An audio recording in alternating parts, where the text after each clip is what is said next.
میرا نبی سرکار نے فرمایا افطار کیا کرو اور سحری بھی کیا کرو۔ سحری کرنے سے اجر ملتا ہے، ثواب ملتا ہے، برکت ملتی ہے۔ افطار کے بعد بارگاہ خداوندی میں دعا مانگا کرو، وہ مقبولیت کی گھڑی ہوتی ہے۔ جب وہ انسان اس وقت گڑ گڑا کر دعائیں مانگتا ہے، توبہ استغفار کرتا ہے،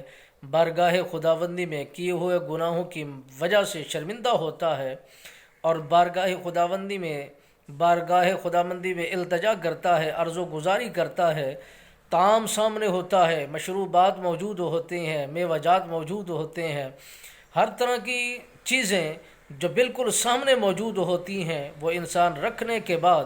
جب بارگاہ خداوندی میں ہاتھوں کو فضا میں اٹھاتا ہے تو مالک بے نیاز اپنے عرش کے ملائکہ کو سامنے مخاطب کر کے فرماتا ہے، دیکھو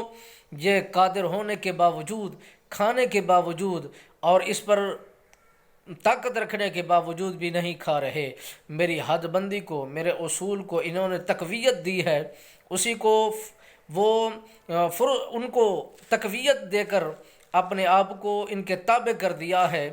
میرے حکم کے تابع دار بنے بیٹھے ہیں، نہ کھانے کے لیے تیار ہیں، نہ پینے کے لیے تیار ہیں، میرے حکم کا انتظار کر رہے ہیں۔ جب میرے بندوں میں سے جو بندے میرے نام کو بلند کریں گے، اس وقت کھانے کو ہاتھ لگائیں گے، پینے کے لیے ہاتھ بڑھائیں گے، اپنی پیاس کی شدت کو بجھائیں گے، تو مالک بے نیاز نے فرمایا یہی میرے بندے مجھ سے محبت کرتے ہیں، میں ان سے محبت کرتا ہوں، یہ میرے لیے عبادت کرتے ہیں، میں ان کو عطا کرتا ہوں، یہ جب مجھ سے فریاد کرتے ہیں میں ان کی فریادوں کو پہنچتا ہوں، یا جب توبہ کرتے ہیں تو میں انہیں بے حساب ان کی بخشش کا اعلان کر دیتا ہوں۔